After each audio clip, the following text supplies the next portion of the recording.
నమస్తే, నేను మీ సతీష్. ఆంధ్రప్రదేశ్లో మెడికల్ కాలేజీల మాటన వైసీపీ చేస్తున్నటువంటి రాజకీయం పైన పెద్ద ఎత్తున విమర్శలు అయితే కనుక వస్తున్నటువంటి పరిస్థితి. ఒకవైపున కూటమి ప్రభుత్వం పేద ప్రజలకు అలాగే పేద విద్యార్థులకు అటు వైద్యాన్ని ఇటు వైద్య విద్యని కూడా దూరం చేసేటువంటి కుట్రలో భాగంగానే ప్రైవేటైజ్ చేస్తున్నారు ఏదైతే కనుక మెడికల్ కళాశాలలని అంటూ కూడా వైసీపీ పెద్ద ఎత్తున ఆరోపణలు చేస్తున్నటువంటి పరిస్థితి. అయితే ఇంకోవైపున ప్రభుత్వం మాత్రం పీపీపీ అంటే పబ్లిక్ ప్రైవేట్ పార్ట్నర్షిప్లో వీటిని అభివృద్ధి చేసి త్వరితగతిన ప్రజలకి అందుబాటులోకి తేవాలి అనేటువంటి ఆలోచనతోటే P3 విధానాన్ని మేము అమలు చేస్తున్నాం అని చెప్పి వాళ్ళు చెప్తా ఉన్న క్రమంలో తాజాగా సోషల్ మీడియా ఇన్ఫ్లుయెన్సర్లు వాళ్ళు చేసినటువంటి కొన్ని వీడియోలు మరి P3 విధానం పైన వాళ్ళు చేస్తున్నటువంటి విమర్శలు ఏ రకంగా చూడాలి, మరి దానిపైన ఏదైతే ఇన్ఫ్లుయెన్సర్లు చేసినటువంటి వీడియోలపైన కూడా పెద్ద ఎత్తున విమర్శలు వస్తున్నటువంటి నేపథ్యంలో అసలు ఈ మెడికల్ కాలేజీల రగడని ఎలా చూడాలి అనేటువంటి అంశం మనతో విశ్లేషించేందుకు ప్రముఖ రాజకీయ విశ్లేషకులు కొత్త రవీంద్రబాబు గారు ఉన్నారు. సార్ నమస్తే. నమస్తే సార్. ఈ మెడికల్ కాలేజీల వివాదం అనేటువంటిది రోజు రోజుకి కూడా మరీ తారాస్థాయికి చేరుతున్నటువంటి పరిస్థితులు మనం చూస్తున్నాం. ఒకవైపున ప్రభుత్వం ఏమో P3 విధానం అని చెప్పేసి చెప్తే ఇది ప్రైవేటైజ్ అని చెప్పేసి పీపీపీలో పబ్లిక్ పార్ట్నర్షిప్ రెండూ తీసేసి ఒక్క ప్రైవేట్ అనేటువంటిది మాత్రమే ప్రొజెక్ట్ చేస్తూ ప్రజల్లోకి దీన్ని బలవంతంగా వాళ్ళ మీద రుద్దేటువంటి కొన్ని కుట్రలు జరుగుతున్నాయన్న విమర్శలు మనం చూస్తూ ఉన్నాం. మరి ఆ ఇన్ఫ్లుయెన్సర్లు వాళ్ళు చేసిన వీడియోలు కూడా వైసీపీ లైన్ ఏదైతే ఉందో ఆ రాగాన్నే వాళ్ళు పాడుతున్నారు అన్న విమర్శలు వస్తూ ఉన్నాయి. దీనిపైన మీ అబ్జర్వేషన్స్ ఏంటి? ఇప్పుడు మీరు ప్రస్తావించినట్టుగా ఆంధ్రప్రదేశ్లో మెడికల్ కాలేజెస్ రచ్చ రోజు రోజుకి పెరుగుతూ ఉంది. మరి నేను ఒక్కసారి ఎక్కడి నుంచి స్టార్ట్ చేస్తానంటే, ఈ మెడికల్ కాలేజెస్ 17 మెడికల్ కాలేజెస్ తీసుకొచ్చాను అని వైఎస్ఆర్ కాంగ్రెస్ పార్టీ అధినేత చెప్తున్నారు కదా, అది రాష్ట్ర ప్రభుత్వం నిర్ణయం కాదు. It is not a state initiative. Central government వారు 2020 బడ్జెట్లో ప్రతిపాదించి ఒక గైడ్ లైన్స్ పంపించారు. భారతదేశంలో అన్ని రాష్ట్రాల వాళ్ళకి మెడికల్ కాలేజెస్ సెంట్రల్ నుంచి ఫండ్స్ ఇస్తామని.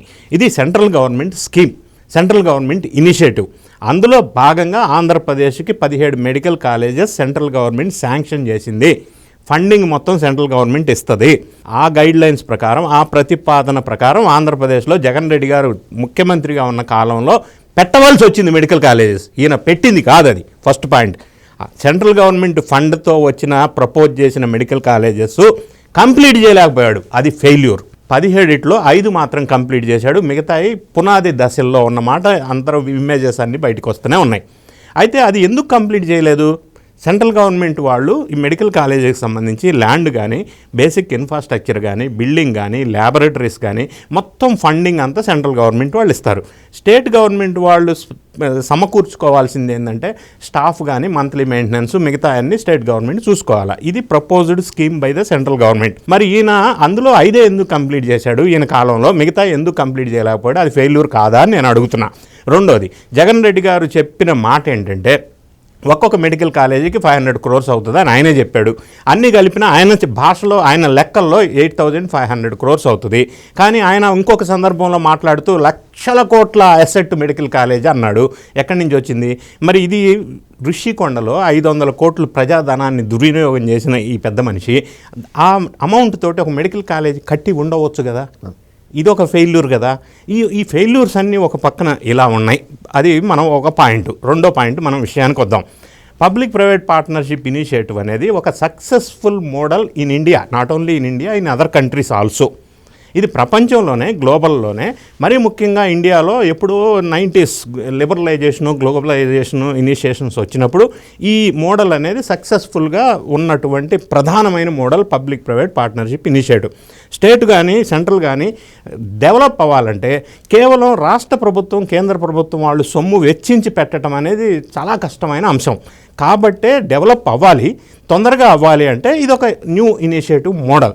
ఇందులో మనం ప్రధానంగా చూసినట్టయితే design, build, finance, operate and transfer, ఇది ఫార్ములా. అంటే ఈ పబ్లిక్ ప్రైవేట్ పార్ట్నర్షిప్లో ఎవరైతే కాంట్రాక్ట్ తీసుకుంటారో వాడు డిజైన్ చేస్తాడు, బిల్డ్ చేస్తాడు, ఫైనాన్స్ చేస్తాడు, ఆపరేట్ చేస్తారు, తర్వాత ట్రాన్స్ఫర్ చేస్తారు. ఈ మోడల్లో మనం ఫర్ ఎగ్జాంపుల్ తీసుకుందాం, వీళ్ళు ప్రైవేటైజేషన్ అని పదే మాట్లాడుతున్నారు కదా. ఇప్పుడు నేషనల్ హైవేస్ ఉన్నాయి, అన్ని national highways public private partnership initiative. అంటే నేషనల్ హైవేస్ ఎవడైతే కన్స్ట్రక్షన్ చేసి రెడీ చేశాడో వాడి ఆస్తి, అది గవర్నమెంట్ ఆస్తి కదా. ఫర్ ఎగ్జాంపుల్ రీసెంట్ ఎగ్జాంపులే నేను చెప్తా. హైదరాబాదులో మెట్రో ఎల్ఎన్టీ తెలంగాణ గవర్నమెంట్ తీసుకోవాల్సి వచ్చింది, టేక్ ఓవర్ చేసింది కదా. ఎందుకు చేసింది? Metro under public private partnership initiative కాబట్టి ప్రభుత్వం వాళ్ళు స్వాధీనం చేసుకున్నారు, టేక్ ఓవర్ చేశారు. అదే మెట్రో జగన్ రెడ్డి గారి భాషలో, వైఎస్ఆర్ కాంగ్రెస్ పార్టీ భాషలో చెప్పాలంటే హైదరాబాద్ మెట్రో ప్రైవేటైజేషన్ అయింది. ప్రైవేటైజేషన్ అయితే ఇప్పుడు ప్రభుత్వం ఎందుకు టేక్ ఓవర్ చేస్తుంది? ఎట్లా టేక్ ఓవర్ చేస్తుంది? చేయదు కదా. సో ప్రైవేటైజేషన్కి పబ్లిక్ ప్రైవేట్ పార్ట్నర్షిప్కి డిఫరెన్స్ అనేది ముందు అది గమనించకుండా, అంటే బేస్లెస్ ఫాల్స్ అలిగేషన్ చేసి పబ్బం గడుపుకుంటే అది ఓట్లు పడతాయి కానీ అనుకుంటున్నారు, కానీ అది రివర్స్ అవుతుంది అనేది స్పష్టంగా చెప్పవచ్చు. ఇవాళ రేపు అందరికీ అవగాహన ఉంది. హైదరాబాద్ ఎయిర్పోర్ట్ కానీ, హైదరాబాద్ ఔటర్ రింగ్ రోడ్ కానీ, నేషనల్ హైవేస్ కానీ, మెట్రో ఎల్ఎన్టీ కానీ, లేదా వివిధ రాష్ట్రాల్లో ఉన్న మెట్రోస్ కానీ, ఇవన్నీ పబ్లిక్ ప్రైవేట్ పార్ట్నర్షిప్స్. అది ప్రైవేటైజేషన్ అని అనగలమా? అది ప్రైవేటైజేషన్ అయితే మెడికల్ కాలేజెస్ ప్రైవేటైజేషను ఎక్కడ పొంతన లేని అంటే ఈ వితండవాదం ఇది. ఇంకొక ఎగ్జాంపుల్ సార్, ఇక్కడ ఒక మెయిన్ వీళ్ళు అడుగుతున్నటువంటి ప్రశ్న ఏమిటి అంటే, ఇది పేదవాళ్ళకి వచ్చేటువంటి వైద్యం, పేదవాళ్ళకి అందాల్సినటువంటి వైద్యం, పేదవాళ్ళకి అందాల్సినటువంటి వైద్య విద్య, దీన్ని ఎయిర్పోర్ట్స్ తోటి, నేషనల్ హైవేస్ తోటి ఎలా కంపేర్ చేస్తారు? ఆ పీపీపీ వేరు, ఈ పీపీపీ వేరు. నేను అక్కడికి కూడా వస్తాను. ప్రజల్ని మభ్యపెట్టే ఈ క్వశ్చన్ ఉందా, దాన్ని ఖచ్చితంగా క్లారిటీ ఇవ్వాల్సిన అవసరం ఉంది. ఇప్పుడు మెడికల్ కాలేజెస్ ఆంధ్రప్రదేశ్లో పబ్లిక్ ప్రైవేట్ పార్ట్నర్షిప్ ఇనిషియేటివ్ అని కూటమి అంటా ఉంది, ప్రైవేటైజేషన్ అని ఇంకొక పార్టీ అంటా ఉంది. ప్రైవేటైజేషన్ పీపీపీ అనేది తెలుసుకోవడం కోసం నేను క్వశ్చన్ వేస్తాను. ఇప్పుడు వీళ్ళు ప్రపోజ్ చేసిన పీపీపీ మోడల్లో సేమ్ ఫీజ్ పక్కనే గవర్నమెంట్ మెడికల్ కాలేజీలో ఎంత ఫీజు ఉందో 15,000 రూపాయలు per MBBS student, same fee పెట్టారు. మరి ప్రైవేటైజేషన్ కాదుగా. ప్రైవేటైజేషన్ అయితే fee will be decided by the private management, same fee కదా. సో ఒక పాయింట్. రెండో పాయింట్, అక్కడ గవర్నమెంట్ మెడికల్ కాలేజెస్లో రిజర్వేషన్ ఉంది, అది ఫాలో అవ్వాల్సిందే. మరి సేమ్ ఇప్పుడు వీళ్ళు ప్రతిపాదించిన పీపీపీలో కూడా అదే రిజర్వేషన్ ఫాలో అవుతున్నారు. మూడో పాయింట్, అక్కడ రోగులకు అందవలసిన ఫెసిలిటీస్, రోగులకి సంబంధించిన ఫీజు కానీ ఫెసిలిటీస్ కానీ రకరకాల అంశాలు చూసినప్పుడు సేమ్ వీళ్ళు కూడా ఇంప్లిమెంట్ చేయవలసిందే. అదే ప్రైవేటైజేషన్ అయితే వాడు డిసైడ్ చేసుకుంటాడు. సో ఇప్పుడు ఇదే గవర్నమెంట్ మెడికల్ కాలేజెస్లో పక్కన ఉన్న మెడికల్ కాలేజీలో ఏదైతే ఉన్నాయో సేమ్ ఇక్కడ వీళ్ళు ఇంప్లిమెంట్ చేస్తున్నారు. అప్పుడు ప్రైవేటైజేషన్ ఎట్లా అవుతుంది అనేది నా క్వశ్చను. రెండో క్వశ్చను, ఈ మెడికల్ కాలేజెస్ అన్నీ కూడా సెంట్రల్ లెవెల్లో మెడికల్ కౌన్సిల్ వాళ్ళ గైడ్ లైన్స్ పద్ధతి వాళ్ళకి ఏం కావాలనేది ఇన్స్ట్రక్షన్స్ ప్రకారం వీళ్ళు మేనేజ్ చేయాల్సి ఉంటుంది. వీళ్ళు ఇష్టం వచ్చినట్టు మేనేజ్ చేయడానికి వీలు లేదు. ఇంకొక ఎగ్జాంపుల్ నేను చెప్తాను. ఇదే మాట్లాడుతున్న పెద్ద మనుషులు మీరు అన్నారు కదా, వాళ్ళు గతంలో ప్రపోజ్ చేసినప్పుడు ఆల్ ఇండియా కోటా కింద 22 సీట్లు పెట్టారు, 15%. ఇప్పుడు కూటమి ప్రభుత్వం వాళ్ళు దానివల్ల నష్టం జరుగుతుంది ఆంధ్రప్రదేశ్ మెడికల్ స్టూడెంట్స్కి అని చెప్పి దాన్ని 0 చేశారు. ఇది నష్టమా? మీరు అన్నారు కదా మనం కంపేర్ చేయకూడదు నేషనల్ హైవే తోటి, ఎయిర్పోర్ట్స్ తోటి. మరి మెడికల్ కాలేజీ పీపీపీ మోడల్లో ఈ నేను చెప్పిన ఆల్ ఇండియా కోటా అనేది తీసేయటం వల్ల ప్రజలకి, మెడికోస్కి లాభమే కదా. ఇంకొక అంశం మనం చూద్దాం. కన్వీనర్ కోటా కింద 64 సీట్లు పెట్టారు జగన్ రెడ్డి గారు అప్పట్లో, అంటే 42.5%. ఇప్పుడు కూటమి ప్రభుత్వం వారు 75 పెట్టారు సీట్లు, అంటే 50%. ఇంకొక అంశం చూస్తే మేనేజ్మెంట్ కోటా కింద 45 సీట్లు పెట్టారు అప్పట్లో వైఎస్ఆర్ కాంగ్రెస్ పార్టీ, అంటే 29.7%. ఇప్పుడు వీళ్ళు 53 సీట్లు పెట్టారు. ఇంకొకటి అడిషనల్గా ఏమి ప్రపోజ్ చేశారంటే వీళ్ళు ఎన్ఆర్ఐ సీట్లు 22 పెట్టారు. సో ఇవన్నీ అంశాలను మనం ఒక్కసారి పరిశీలించినట్టయితే ప్రభుత్వ ఆధీనంలో సోకాల్డ్ గవర్నమెంట్ మెడికల్ కాలేజీకి ఇప్పుడు వీళ్ళు ప్రపోజ్ చేస్తున్న మెడికల్ కాలేజెస్కి అన్ని అంశాల్లో సేమ్ ఉన్నప్పుడు ప్రైవేటైజేషన్ ఎట్లా అవుతుంది? ఇంకొక అంశం, ఇప్పుడు హైదరాబాద్ మెట్రోని ఎట్లయితే గవర్నమెంట్ టేక్ ఓవర్ చేసిందో వీళ్ళు కొన్ని 33 సంవత్సరాల తర్వాత ఈ కాంట్రాక్టు ఎస్టాబ్లిష్ చేసి స్టెబిలైజ్ చేసిన తర్వాత మళ్ళీ ప్రభుత్వ ఆధీనంలోకి వస్తుంది. ఆ ఆస్తులు, అసెట్స్, ఆ టోటల్ వ్యవస్థ అంతా కూడా మళ్ళీ ప్రభుత్వ ఆధీనంలోకి వస్తుంది. మరి ప్రైవేటైజేషన్ చేస్తే ఒకసారి అమ్మేసిన తర్వాత ప్రైవేట్ వ్యక్తుల నుంచి మళ్ళీ గవర్నమెంట్కి రాదు కదా. ఈ చిన్న లాజిక్ కదా, ఎట్లా మిస్ అయ్యారు? రానప్పుడు ఇది ప్రైవేట్ అని ఎట్లా అనగలరు అనేది నా క్వశ్చన్. రెండో అంశం మీరు ప్రస్తావించారు, కొంతమంది సోకాల్డ్ ఇన్ఫ్లుయెన్సర్స్ అంటే వాళ్ళు ఎవరు నాకు పరిచయం లేదులే, కానీ కొంతమంది దుష్ప్రచారం చేస్తున్నమాట వాస్తవం.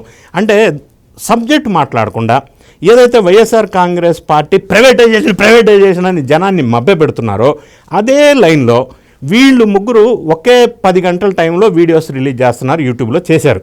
నాకేం గుర్తొచ్చిందంటే గతంలో పోసాని కృష్ణమురళిని అరెస్ట్ చేసినప్పుడు ఆయన విచారణలో ఎందుకు మాట్లాడావు ఇట్లా అని అడిగితే, సార్ నేనే కాదు, వైఎస్ఆర్ కాంగ్రెస్ పార్టీలో ప్రతి నాయకుడు ఏం మాట్లాడినా కూడా మాకు సజ్జల రామకృష్ణారెడ్డి దగ్గర నుంచి స్క్రిప్ట్ వస్తుంది, మేము అది చదవాల్సిందే సార్, నేనైనా ఎవరైనా అంతే అని చెప్పేశాడు ఆయన ప్రెస్లో చెప్పేశాడు. అంటే వీళ్ళు ముగ్గురు కూడా ఎవరైతే ఇన్ఫ్లుయెన్సర్స్ వైఎస్ఆర్ కాంగ్రెస్ పార్టీ చేస్తున్న దుష్ప్రచారానికి మద్దతుగా మాట్లాడుతున్నారో వాళ్ళకు కూడా స్క్రిప్ట్ అక్కడి నుంచి వచ్చి ఉండవచ్చు అన్న అనుమానం కలుగుతూ ఉంది. ఎందుకంటే వాళ్ళు ఏం మాట్లాడుతున్నారు, వీళ్ళు అదే మాట మాట్లాడుతున్నారు. అంటే ఇండిపెండెంట్ జర్నలిస్ట్గా చెప్పబడి లేదా అనలిస్ట్గా చెప్పబడుతున్నారు.